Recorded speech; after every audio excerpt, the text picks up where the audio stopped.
Shots for kids ages 5 to 11, and a strong earthquake in southwest Pakistan kills at least 23. Later, Leah Perkis will have your weather, and Michael Kadei will have your sports update. Hello, my name is Brendan Ford. And I'm Andrew Hoover, and this is Public Eye News.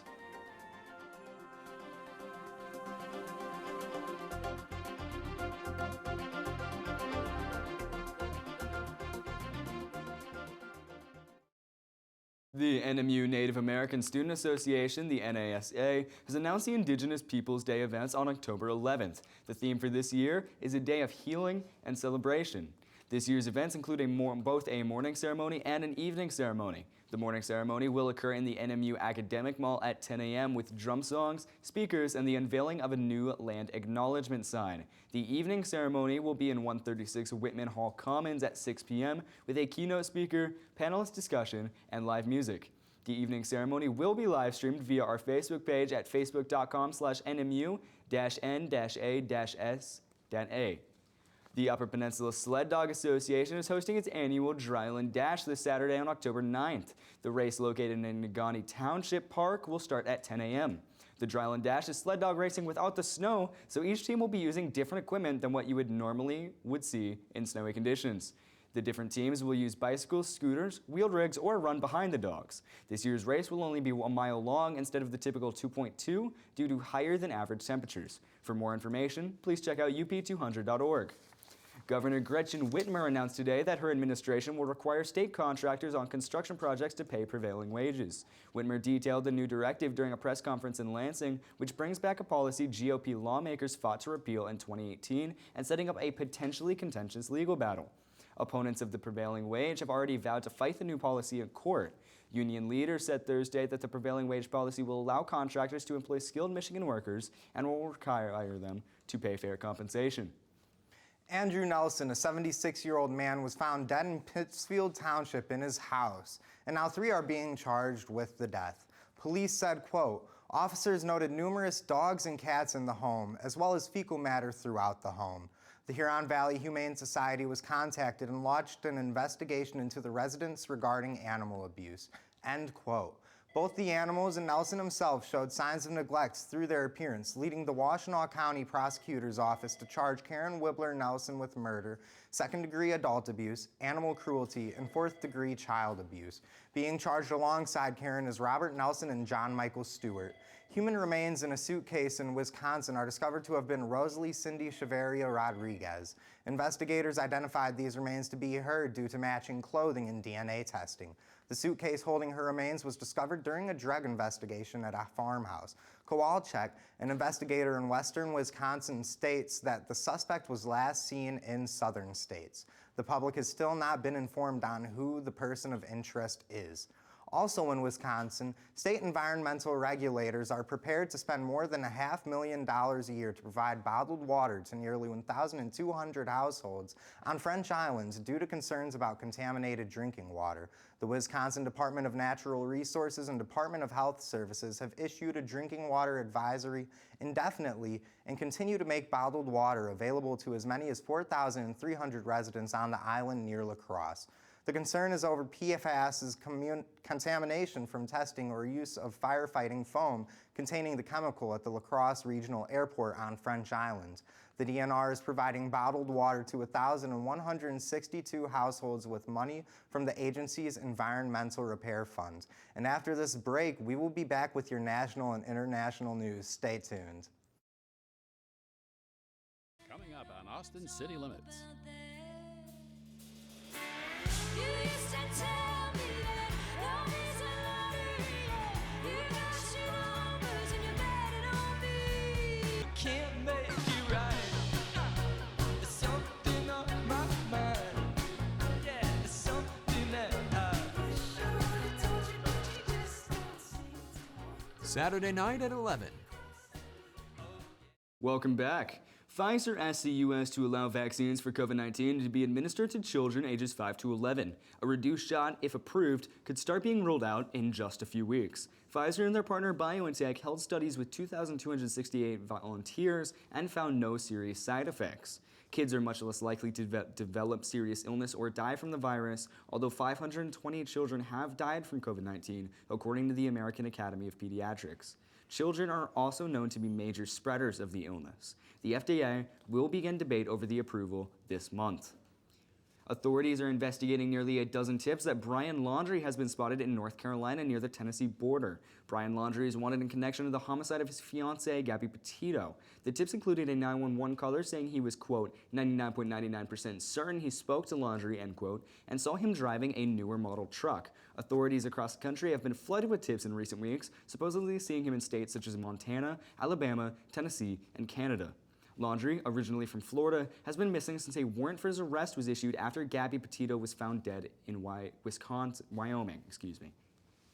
An earthquake in Pakistan has destroyed a coal mine and several of mud houses in the area. This earthquake had a 5.9 magnitude with a 15-kilometer epicenter and struck 9 kilometers below Earth's surface, causing more shallow quakes that resulted in more damage. As of right now, 23 people have died with another 200 injured.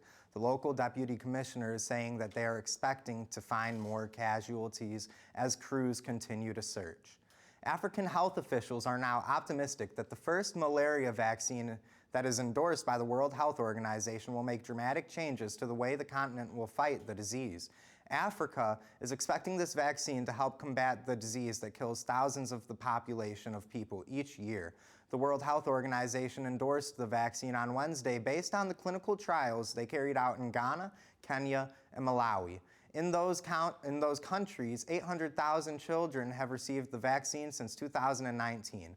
According to the WHO's World Malaria Report, in 2020, 94% of the world cases were in Africa. An 18-year-old student accused of a shooting at a Texas high school is in custody this morning. 4 people were hurt in this attack. The suspect's family says he was trying to protect himself from bullies. Mireille Villarreal is at the scene in Arlington, Texas. When reports came in about an active shooter inside Timberview High School, heavily armed police converged on the school, searching the campus and surrounding areas for signs of shooting suspect Timothy Simpkins. Frantic parents gathered as close to the school as possible, desperate for any information on their children. We're scared. We're scared. We just want to go in and get our kid. As the chaos unfolded outside, inside the school, students were sharing this video. Police believe it shows the brawl that provoked the shooting. This is not a random act of violence. This is a student. We believe right now, preliminary, that it was a student that got into a fight and drew a weapon. Dale Topham, a teacher at the school and a father, told us he and his students barricaded the door with these desks during the shooting. My thought was, if my daughter were in a situation like this, I would want someone to keep her safe. It's an all too familiar scene playing out in schools across the country. Federal data shows school shootings have more than tripled from 2000 to 2019. You never know when it's going to be your last day. So I'm very thankful to have my daughter with me. Relieved parents gathered at a nearby school where some 1,700 students were being bused Wednesday morning after the shooting. Luckily, I finally got a text and said, "Mommy, I'm okay." A few hours after the shooting, the suspect did turn himself in, walked right into the police department with his attorney. We understand right now he is facing 3 charges of aggravated assault with a deadly weapon. As far as the victims go, right now, one is still considered critically injured but is recovering. All are expected to pull through. Mireille Villarreal, CBS News, Arlington, Texas. Texas's abortion law, the most restrictive in the United States, has been suspended. SB 8 prevents women from having an abortion after just 6 weeks. The judge called it an offensive deprivation of such an important measure. The state of Texas is planning to appeal. CBS's Lauren Podesta has details. A federal judge ordered Texas to suspend its law banning most abortions. U.S. District Judge Robert Pittman sided with the Department of Justice in a 113-page ruling. From the moment SB 8 went into effect, Pittman wrote, women have been unlawfully prevented from exercising control over their lives in ways that are protected by the Constitution. Basically, what you saw the Department of Justice arguing is the substance of this law There's no way it can be squared with our current precedent, which is Roe v. Wade. The state of Texas plans to appeal the ruling. Governor Greg Abbott signed the bill into law back in May. It went into effect last month. The life of every unborn child who has a heartbeat will be saved from the ravages of abortion. The law bans abortions as early as 6 weeks before most women know they're pregnant, and it allows private citizens to sue people who help patients get an abortion. Kind of weathering this storm right now. Heather Palacios works for Planned Parenthood. She says women have been leaving Texas to get abortions in neighboring states. Last year, we saw around 250 patients from Texas across our affiliate. This year to date, we've seen more than 500, and half of those since September 1st. In December, the U.S. Supreme Court will hear arguments about Mississippi's 15-week abortion ban. It's the most significant challenge to Roe v. Wade in a generation. Laura Podesta, CBS News. And right after this break, we will be right back with your weather and sports. Stay tuned. Childcare in America. For many, it's out of reach.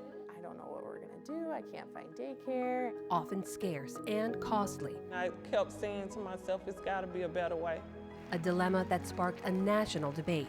Access to quality, affordable childcare. We can't have everything. And will impact Americans for generations to come. Raising the Future, the Child Care Crisis, a PBS NewsHour special report Tuesday, October 12th at 10/9 Central. Hello, my name is Leah Perkis, and I will have your weather report for today. Looking over campus, it looks like we have pretty cloudy skies. Currently, it is partly cloudy in Marquette and a temperature of 66 degrees. Winds going east-southeast at 7 miles per hour and a barometric pressure of 30.17 and falling. Tonight, it is mostly cloudy with a low of 60 degrees and winds going south-southeast at 3 miles per hour. Tomorrow, we will have all day of scattered showers, high of 68 degrees, and winds going east-southeast at 8 miles per hour. Looking at our current temperatures around the UP, it looks pretty cloudy around there too. In Sault Ste. Marie, it will be 68 degrees, in Manistique, 76, in Escanaba, 65, and in Menominee, it will be 65 as well. Looking over to the other side, in Iron Mountain, it will be 62 degrees and cloudy. In Ironwood, 72 and sunny. Houghton, 70 degrees and sunny as well. And then back in Marquette, 66 degrees. Looking for our next few days ahead. On Saturday, we will have a high of 70 degrees and a low of 59 and mostly cloudy skies. On Sunday, unfortunately, we will have scattered thunderstorms and a high of 72 and a low of 57. On Monday, a high of 70 and a low of 56 and partly cloudy skies. Now on to sports. Hi there. Last night, the NHL had some preseason action between the St. Louis Blues and Minnesota Wild. The Blues jumped out to an early 3-0 lead against many of the young Wild prospects. And one of those prospects was 2020 first-round pick Marco Rossi. The Austrian was expected to make the team last year, but was diagnosed with myocarditis after contracting COVID. Rossi had an assist on the game-winning goal in overtime by fellow roster hopeful Adam Beckman. Beckman has surprised many in camp this year as he has forced his way into potentially making a roster spot. The 2018 third-round pick has 4 goals in 3 preseason appearances. In other NHL news, star goalie Carey Price is voluntarily entering the NHL Players Assistance Program. We last saw Price playing in the Stanley Cup Finals against the Tampa Bay Lightning. Price tore his meniscus and had off-season surgery on top of having a non-COVID-related injury. We all hope Price can get better soon. And tonight is Thursday Night Football, and that is all the time we have for you today. This is Public Eye News. I'm Michael Cudahy. And I'm Brendan Ford. Thank you for joining us today.